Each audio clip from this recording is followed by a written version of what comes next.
A finales de octubre de 1942, la ciudad del Volga todavía no ha caído.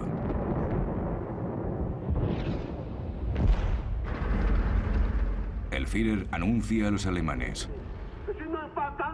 hemos tomado Stalingrado. Solo quedan algunos focos de resistencia. Los tomaremos uno a uno. Es solo cuestión de tiempo.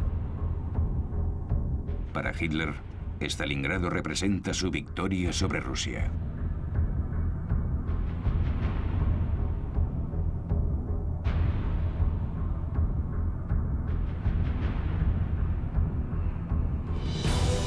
Apocalipsis. La Segunda Guerra Mundial.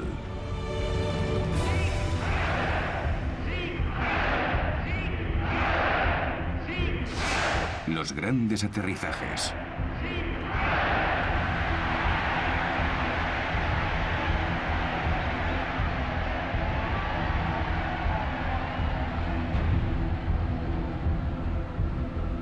Tras 2 años de lucha en Rusia, los alemanes han amenazado con derrotar al gigante del este. En el norte, Leningrado está rodeada por los alemanes. Ha pasado 1 año desde que los alemanes entraran en esta ciudad del norte. En el centro, Moscú, la ciudad objetivo, sigue estando al alcance de los alemanes.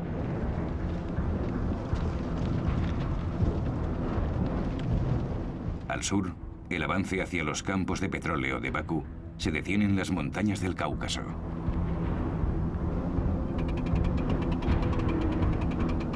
En Stalingrado los soviéticos resisten. En contra de las declaraciones de Hitler, los barcos soviéticos continúan cruzando el Volga, llevando refuerzos. Todos los días, millares de jóvenes rusos, a veces sin armas ni entrenamiento militar, desembarcan en las orillas del río. Los que huyen de las balas alemanas son ejecutados despiadadamente por los comisarios políticos.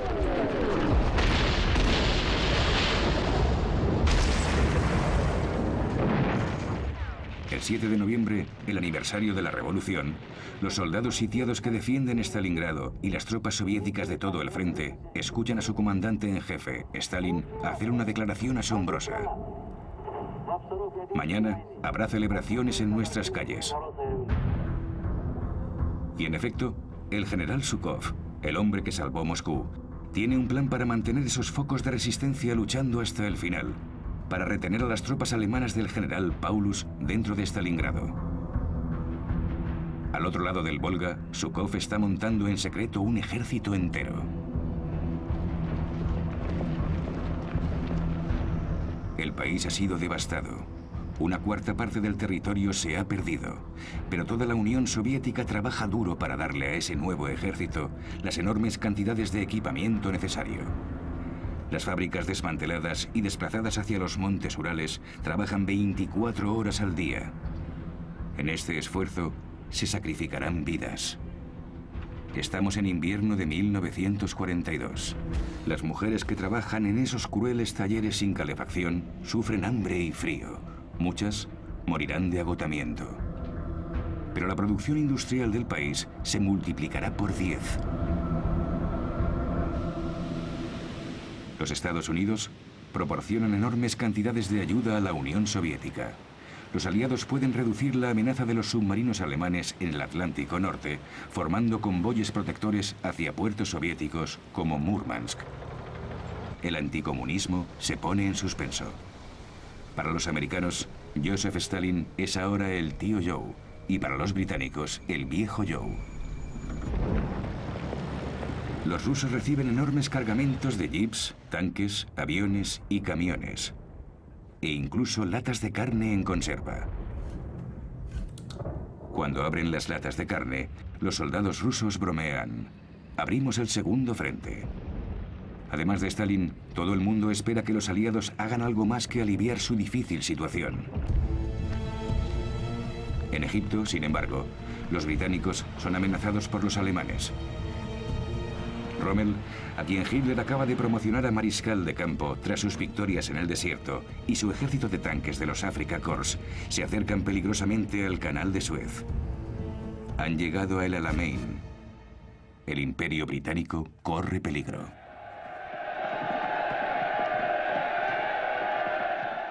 El primer ministro británico, Winston Churchill, llega para animar a su ejército en el desierto. La situación es desalentadora, pero mantiene el sentido del humor y comparte alegres momentos con sus hombres.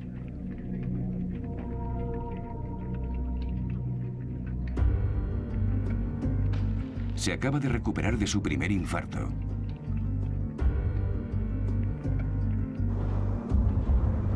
Se reúne con el recién nombrado general Montgomery. Montgomery no era la primera opción de Churchill. Y todos estos soldados del desierto están un poco preocupados. Los británicos, los australianos, los neozelandeses, los sudafricanos y los franceses libres. En cuanto llega Montgomery, hijo de un pastor, ordena la imposición de un nuevo programa de estrictas reglas y disciplina. Es cauteloso. Espera hasta que su ejército sea superior tanto en hombres como en equipo, con los nuevos tanques Sherman estadounidenses, por ejemplo, construidos para ser rápidos y potentes.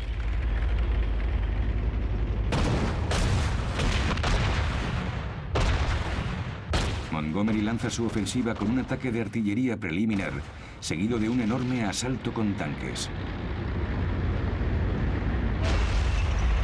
Pero las armas blindadas 88 alemanas causan grandes bajas.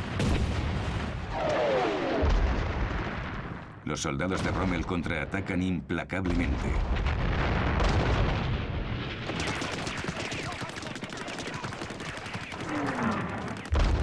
La batalla se convierte en una carga de bayonetas, como durante la batalla del Somme en 1916, con muchas bajas en ambos bandos.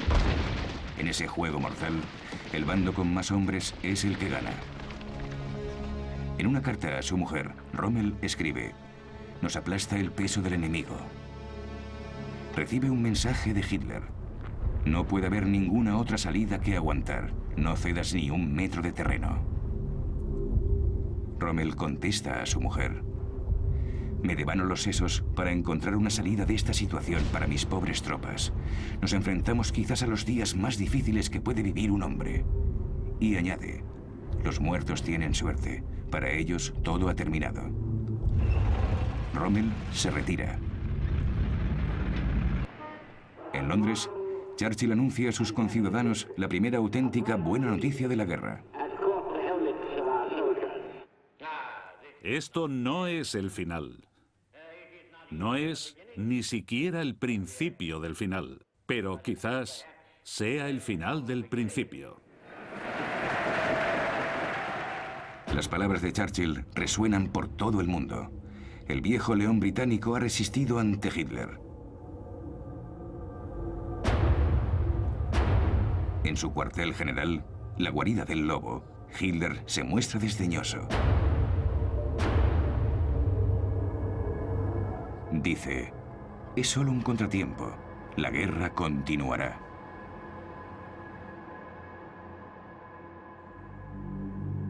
Y lo hace. Los aliados abren un nuevo frente en el norte de África, el primer paso para controlar el Mediterráneo. Igual que en 1917, las tropas estadounidenses zarpan y cruzan el Atlántico. El escritor francés Antoine de Saint-Exupéry, que estaba exiliado en Nueva York, volverá de Estados Unidos en uno de esos convoyes militares. El autor del Principito escribe: «Amigos estadounidenses, me gustaría haceros justicia. 50.000 soldados han ido a la guerra, no por los Estados Unidos, sino por la humanidad, por el respeto humano por la libertad humana y la grandeza humana».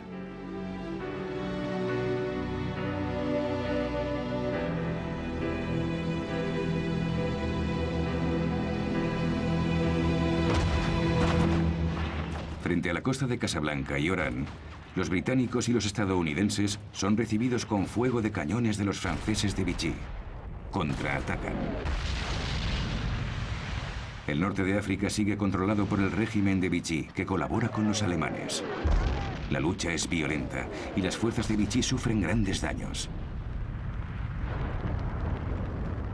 El líder de la Francia libre, el general de Gaulle, da un discurso en la radio de Londres. A los líderes, soldados, marineros, pilotos, funcionarios franceses, colonos franceses en el norte de África, alzaos. Ayudad a nuestros aliados. Uníos a ellos sin dudarlo. Tras 2 días de lucha contra los liberadores, las armas se callan. Los aliados preparan su desembarco.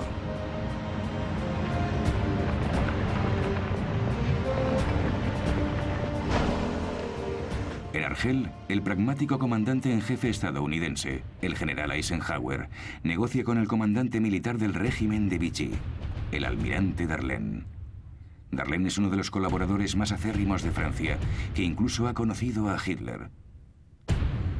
Decide cambiar de bando, y las fuerzas francesas de Argelia y Marruecos se unen a los aliados. Unas semanas después, Darlene será asesinado por un luchador de la resistencia francesa. Muchos de los franceses del norte de África reciben a los estadounidenses con alegría. Los zuavos y el ejército francés de África también se muestran aliviados. No querían disparar a los estadounidenses. De hecho, pronto estarán luchando codo a codo con ellos, casi como todas las colonias francesas. Y también los soldados indígenas, como les llaman continuamente, que formarán las unidades marroquíes y argelinas.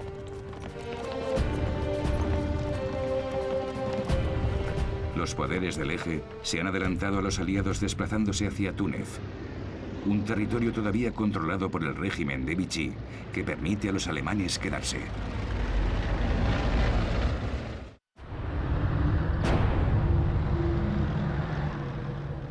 Rommel se retira hacia Túnez. 2 días después, para asegurar la costa mediterránea, Hitler invade el sur de Francia, hasta entonces la zona libre sin ocupar.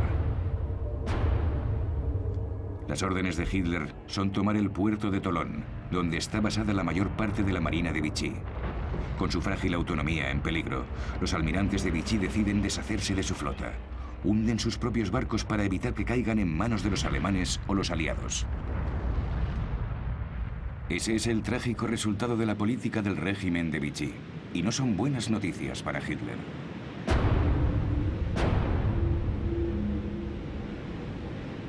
Con la llegada de los alemanes, los judíos que se esconden en los últimos focos de resistencia francesa tienen pocas posibilidades de sobrevivir. En el crecientemente siniestro ambiente de redadas y denuncias en toda Europa, los niños son salvados por valientes familias. Como la familia de Karl de Bruer. Es un banquero belga. Graba a sus 4 hijos, mientras él y su mujer, Denise, esconden a 2 niños judíos. Monique Mogelski, la hija de 12 años de edad de un ingeniero, que también está escondido. Y Adrien Sepkaru, de 6 años de edad. La madre de Adrien ha sido detenida y deportada a un campo de trabajo de Europa del Este. Nunca regresará de Auschwitz.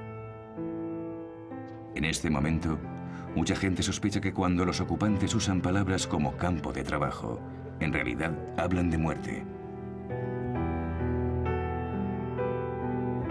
Karl y Denise de Bruer son héroes cotidianos que un día recibirán el título de rectos entre las naciones, junto a más de 20.000 hombres y mujeres más de toda la Europa ocupada.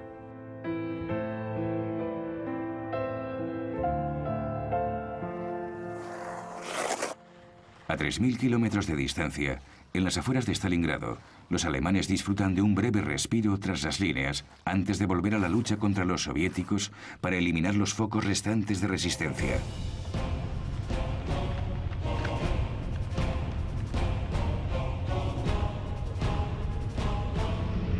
Los flancos del ejército alemán están defendidos por unidades de los países satélite del Reich, rumanos, húngaros e italianos, totalmente ignorantes del peligro que acecha a la vuelta de la esquina.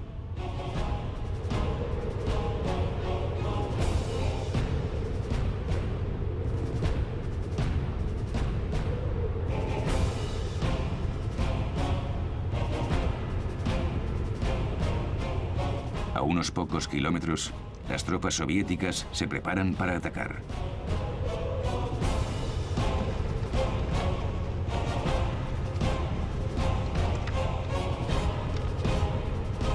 Están listas para luchar y hay más de 1 millón.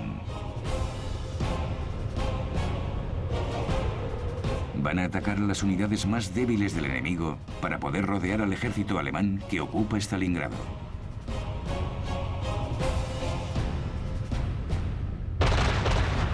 A las 7 de la mañana, los soviéticos se deshacen de las líneas enemigas, atacándolas con lanzacohetes llamados los órganos de Stalin.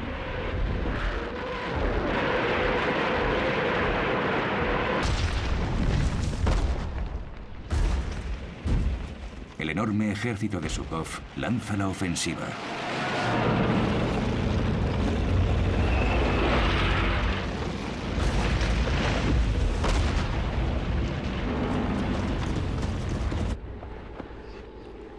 Los húngaros no tienen suficiente munición. Los rumanos no tienen armas antitanque.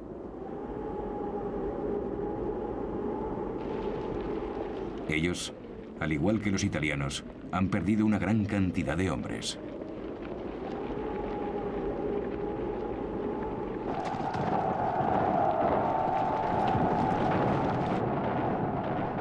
Los dos ejércitos soviéticos del norte y del sur se reúnen. Los cineastas soviéticos utilizan sus habilidades para glorificar el momento.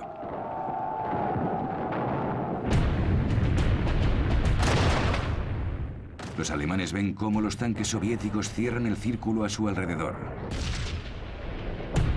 El sexto ejército del general Paulus está atrapado dentro de Stalingrado.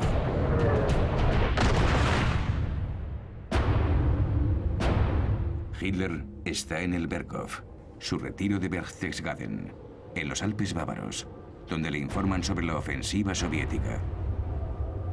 Su reacción inmediata es esconder la noticia a los alemanes. Corre a su cuartel general del este de Prusia y declara: si el sexto ejército se retira de Stalingrado, la Wehrmacht nunca podrá regresar. Paulus todavía podría huir, pero tiene que obedecer las órdenes, ya que cuando Hitler llega a la guarida del lobo, le envía este mensaje: mantente firme, un ejército vendrá a rescatarte. Pero ningún ejército llega hasta ellos, y los aviones de la Luftwaffe no consiguen entregar suficientes víveres, a pesar de las promesas hechas por el jefe de la Fuerza Aérea, Hermann Göring. En Navidad, las raciones se reducen a 50 gramos de pan y 12 gramos de grasa.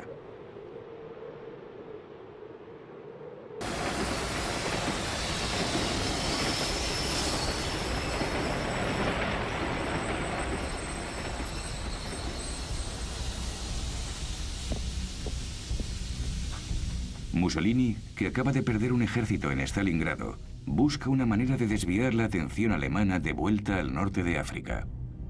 Escribe a Hitler: en mi opinión, Rusia no puede ser aniquilada.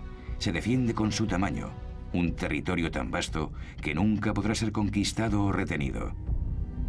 El capítulo ruso ha terminado. Debemos hacer las paces con Stalin.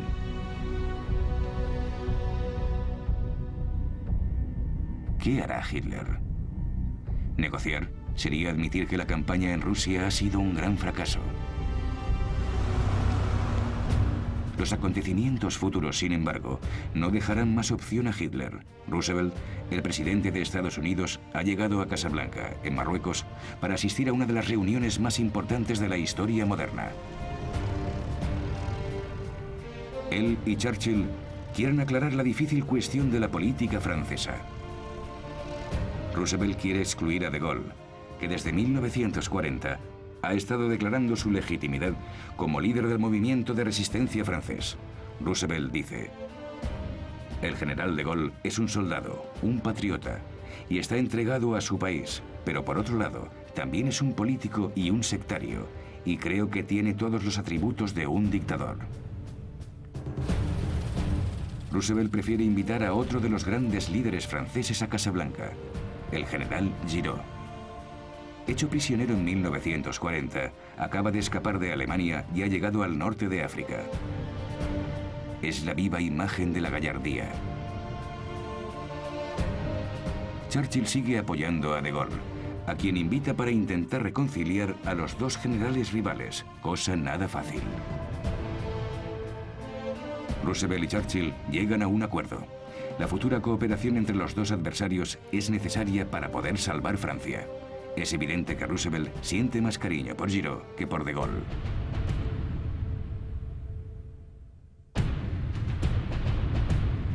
Y en la conferencia de prensa de clausura, Roosevelt y Churchill hacen una declaración de gran importancia. Con mucha vehemencia, pronuncian las palabras que desde entonces se convertirán en el credo de los aliados. Rendición incondicional de Alemania, Japón e Italia.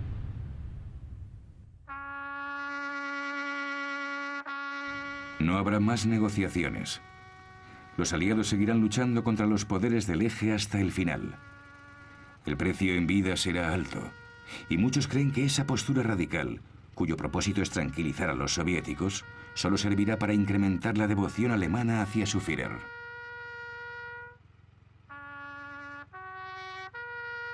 Stalin está satisfecho. Temía que Hitler firmase la paz separadamente con los aliados, para centrar todas sus fuerzas en Rusia.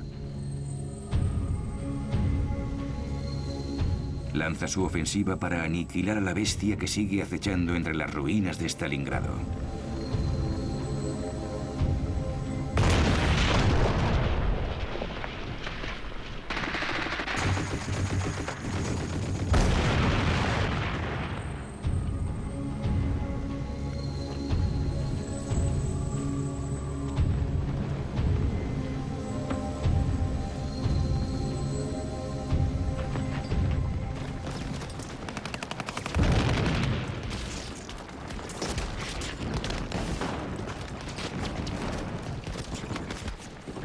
Más allá de la bandera roja está la tienda Univermag, donde el comandante del Sexto Ejército, el general Friedrich Paulus, está atrincherado.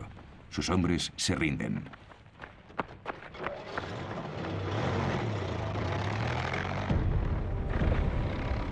El día anterior, Hitler le ha ascendido a mariscal de campo, pensando que eso le empujará a cometer suicidio para salvar su honor. Paulus, sin embargo, al borde del colapso, debilitado por la disentería y asqueado ante la absurdidad de las órdenes de Hitler, permite que le capturen. El mariscal de campo Paulus es un premio extraordinario para los soviéticos. Es el cerebro detrás de la Operación Barbarossa, el plan para invadir la Unión Soviética. Los líderes soviéticos apenas pueden creerlo. Paulus colaborará con los soviéticos y testificará en los juicios de Nuremberg contra sus antiguos comandantes, como Keitel.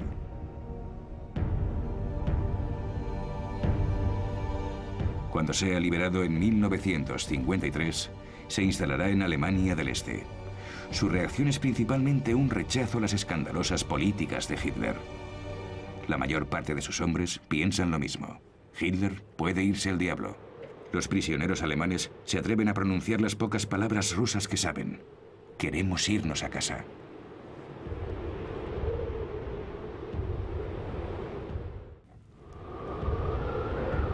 Solo podemos imaginar cómo debió sentirse la gente de los países ocupados. Tras la derrota alemana en Stalingrado, la esperanza renace. Evidentemente, los locutores de noticias alemanes no muestran ninguna de estas imágenes, y Hitler dice: no debemos usar la palabra rendición.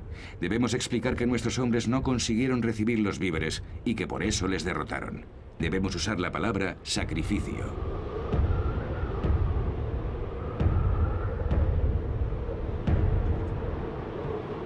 Los nazis quieren convertir este desastre nacional en una oportunidad de animar al pueblo alemán. El ministro de Propaganda, Goebbels, asume la tarea de movilizar toda la energía y los recursos de la nación para ese fin. Yo os pregunto, ¿queréis la guerra total? Sí. ¿Una guerra todavía más total y más radical que cualquier cosa que podamos haber imaginado? Sí. Alzaos, que estalle la tormenta. Alemania. Alemania por encima de todo el mundo. Alemania. Alemania por encima de todo.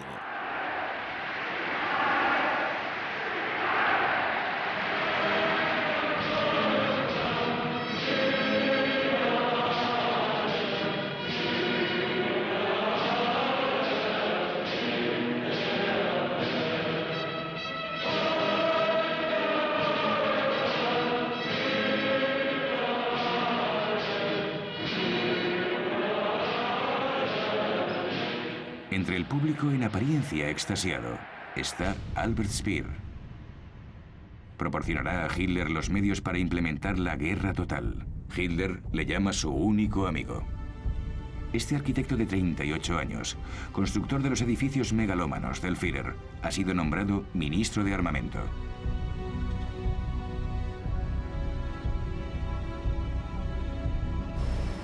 Speer da una nueva fuerza a la industria de guerra alemana. Es un hábil organizador y, por encima de todo, un nazi convencido. Bajo sus órdenes, 4 millones de civiles extranjeros o judíos serán reunidos y se les hará trabajar hasta el agotamiento o la muerte. Después de Rusia y Polonia, la Francia ocupada es el país que proporciona a los nazis el mayor número de trabajadores. El régimen de Vichy instaura un servicio de trabajo obligatorio y recluta a 600.000 trabajadores franceses para Alemania.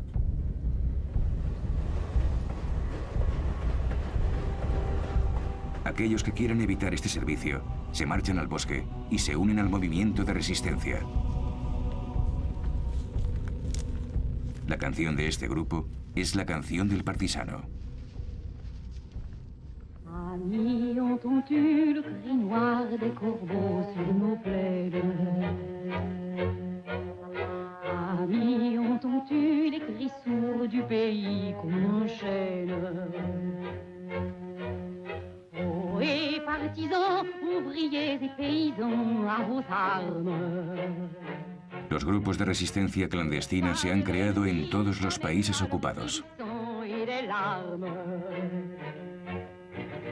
Montez de la mine, descendez des collines, camarades. Sortez de la paille, les fusils, la mitraille, les grenades. Oui, les tueurs à la balle et au couteau, tuez vite. Oui, les saboteurs, attention à ton fardeau, dynamite. C'est nous qui brisons les barreaux des prisons pour nos frères. Si nous battus, nous marchons et nous tuons, nous crèves. Ami, si tu tombes, un ami sort de l'ombre à ta place.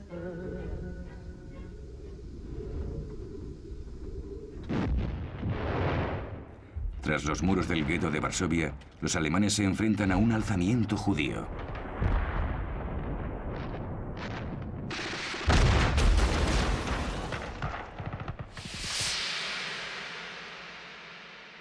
Antes de la guerra, el gueto de Varsovia era un barrio vivo, abierto, filmado en color por un turista estadounidense.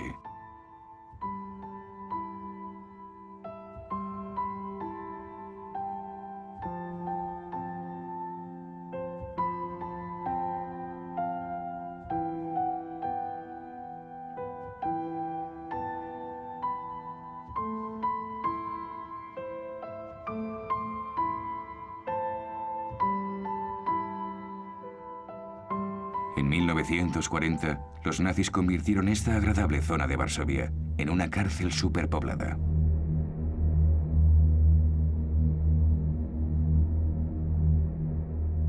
Esta mujer grita de dolor, llevando a un niño muerto por las calles.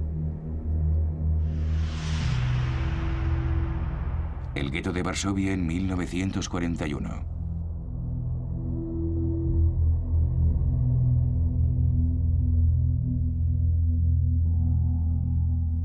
El gueto en 1942.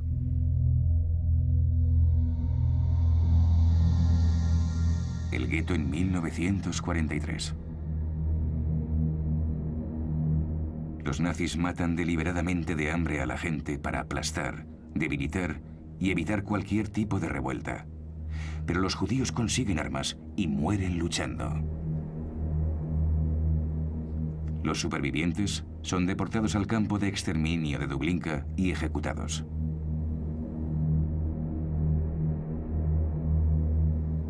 El gueto es arrasado completamente.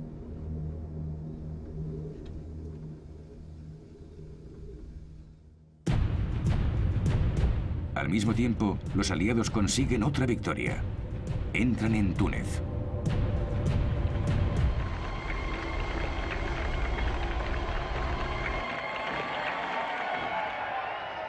Detrás de estas puertas, los alemanes ya habían iniciado políticas para perseguir a los judíos en Túnez durante su corta ocupación.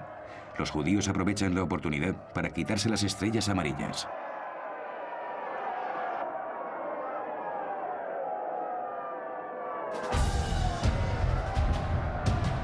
Los prisioneros italianos reciben gestos insultantes desde la multitud.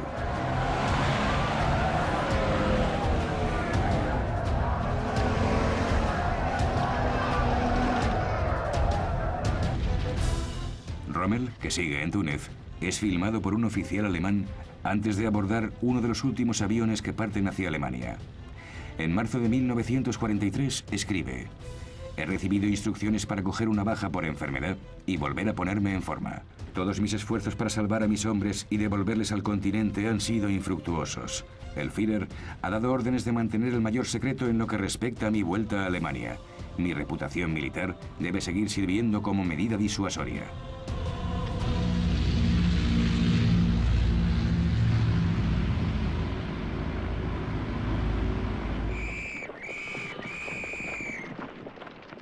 Los Afrika Korps han sido capturados y ahora marchan en largas filas hacia los barcos de la flota estadounidense para ser llevados al otro lado del Atlántico.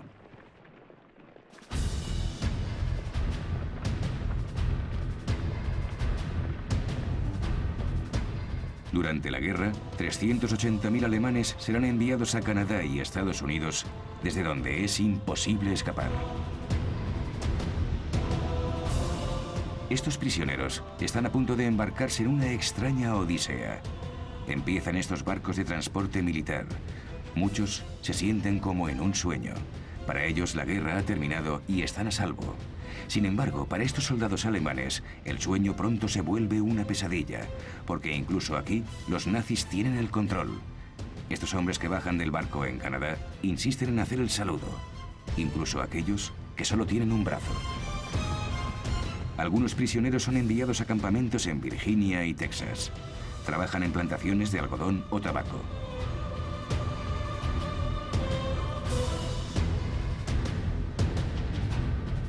En estas barracas, la ley nazi continúa aterrorizando a los prisioneros.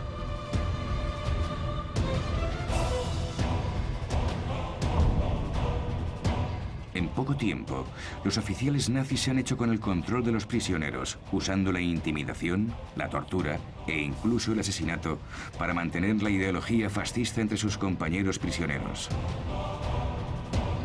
Y este mensaje debe llegar a los soldados alemanes que luchan y sufren en todos los frentes alemanes. Tienen que entender que no tienen nada que ganar si se entregan a los aliados.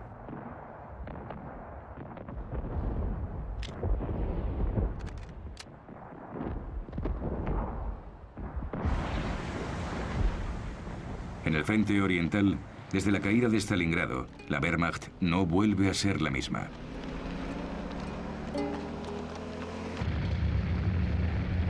Los soldados intercambian rumores sobre el Führer. Parece que ha perdido la cabeza. Le tienen encerrado en secreto en Berchtesgaden. Vemos a su doble.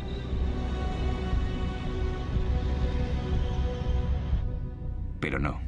Es el propio Hitler el que es filmado en Berchtesgaden por su amante, Eva Braun. Desde las derrotas de sus ejércitos en Stalingrado y el Alamein ha cambiado. Su famoso bigote ha encanecido. Uno de sus generales, von Senger, queda sorprendido por su aspecto. Dice: su piel estaba flácida.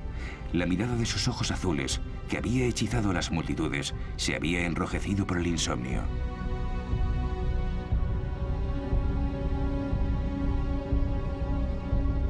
De hecho, su médico, el Dr. Morrell, le ha preparado unas gotas de cocaína.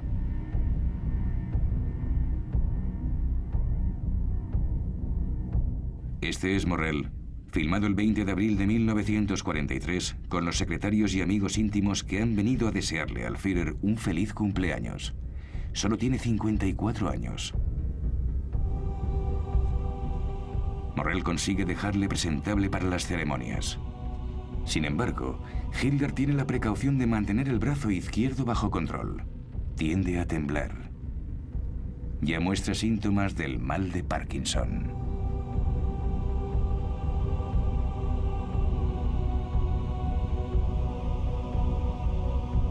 Como resultado, el jefe de las SS, Himmler, se vuelve aún más importante. Las SS, cuyos reclutas salen ahora de las juventudes hitlerianas, empezaron siendo la Schutzstaffel, la escuadra de protección de los oficiales nazis. Más tarde proporcionaría los guardias de los campos de concentración. Las SS han creado un auténtico ejército propio, las Waffen-SS. En el futuro se espera que estas tropas de élite, bajo las órdenes de Himmler, sustituyan a la Wehrmacht, que ya no se considera totalmente leal. Cada vez más, Himmler recluta en los países ocupados fanáticos como estos SS bosnios.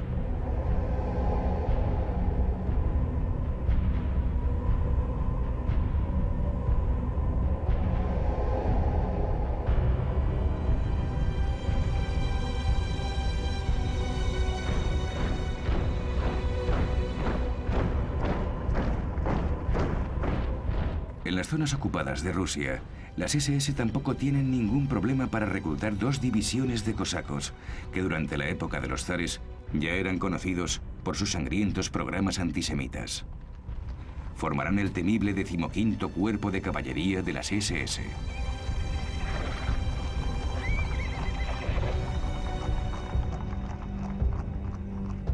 En cuanto a la Wehrmacht, alistará 1 millón de prisioneros soviéticos sin más opción. Pueden morir de hambre o luchar junto a los alemanes. Algunos, como el exgeneral soviético Andrei Blasov, también están en contra de Stalin. Tras el sitio alemán de Leningrado, Blasov fue hecho prisionero y cambió de bando. Será él quien dirija el Ejército de Liberación ruso, bajo la bandera de la Wehrmacht. Los alemanes dotan a esta legión extranjera con sus mejores equipos, como el tanque Tigre, diseñado por el brillante ingeniero Ferdinand Porsche. Con su cañón de 88 milímetros, el Tigre es el más temido de los tanques alemanes.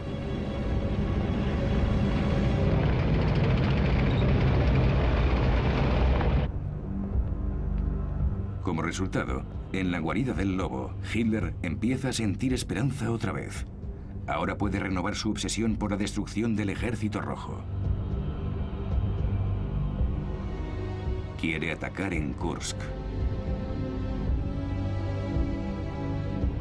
Los rusos han empujado hacia adelante las líneas de frente y Alemania lanzará una enorme ofensiva veraniega, la Operación Citadel, la mayor batalla de tanques de la historia. 2.700 tanques alemanes se preparan para luchar contra 3.600 tanques soviéticos. La superioridad técnica del Tigre alemán parece ser abrumadora.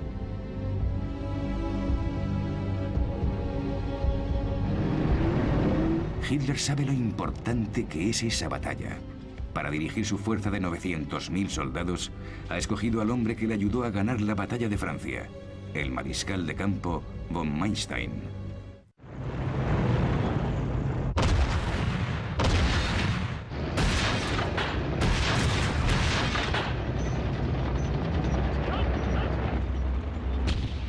La ofensiva encabezada por los tanques Tigre cruza las líneas soviéticas, pero se encuentra con una brutal defensa antiblindaje preparada por los soviéticos y una densa concentración de tanques.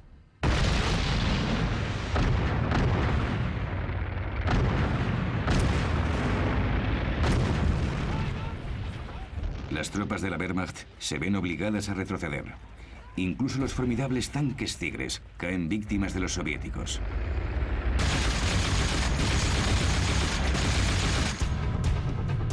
Y los soviéticos tienen un arma secreta.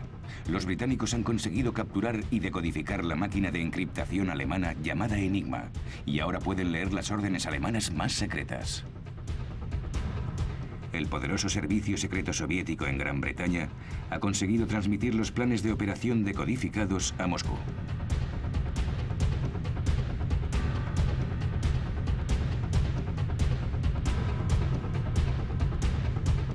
Esta guerra también es una guerra de espionaje.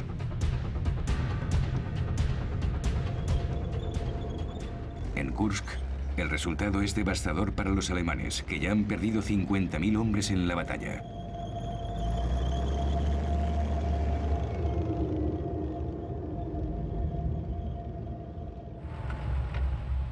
Von Manstein quiere refuerzos para poder continuar con la ofensiva. Está esperando a Hitler.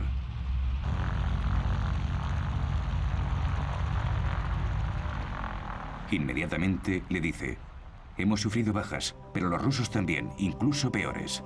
Hitler parece dudar. Murmura unas cuantas necedades. Von Manstein escribirá: me parece bastante débil. Esta impresión se confirma cuando von Manstein le muestra a Hitler las cifras de bajas de Kursk. Desde el principio de la guerra, 2 millones de soldados alemanes han muerto, han resultado heridos o han desaparecido en combate. Hitler nunca podrá llenar ese vacío. Las cosas están ahora muy lejos de las victorias de las campañas de guerra relámpago, el Blitzkrieg de la batalla de Francia. Kursk es el auténtico punto de inflexión de la guerra porque Hitler pasa a la defensiva. Superado por la paranoia, insiste en que haya escenógrafos presentes. Von Manstein no cree que todo esté perdido, pero Hitler no está de acuerdo.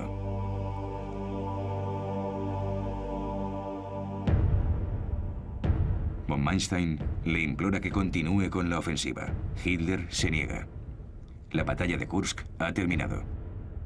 Para Hitler, la prioridad es ahora enviar refuerzos a Sicilia, donde los aliados acaban de desembarcar. El cerco se estrecha. Las cosas ocurren con rapidez.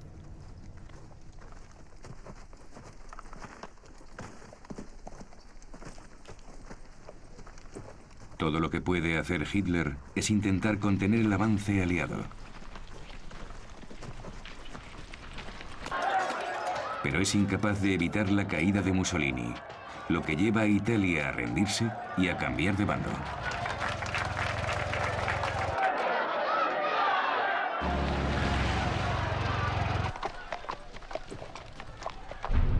El nuevo gobierno italiano encarcela a Mussolini en la montaña. Hitler envía una unidad aérea de comandos a rescatarle. Hitler quiere que Mussolini vuelva al poder. Le envía de vuelta a Italia para restablecer su régimen fascista con ayuda del ejército alemán. Los alemanes invaden Italia y no tienen escrúpulos en asesinar a sus antiguos aliados que intentan resistirse. Los alemanes empiezan inmediatamente a perseguir a los judíos en Roma, Milán, Génova, Florencia y Trieste. La mayor preocupación de Hitler es evitar cualquier otro desembarco en Italia y sobre todo en Francia. Esa es la idea detrás de la Fortaleza de Europa, cuyo emblema es el Muro Atlántico, un impresionante sistema de fortificaciones que se extiende desde Noruega hasta la frontera española. Rommel está a cargo de la defensa de la Fortaleza de Europa. Dice: es absolutamente necesario que empujemos a los británicos y los estadounidenses fuera de las playas. Después será demasiado tarde. Las primeras 24 horas de la invasión serán decisivas. Será el día más largo.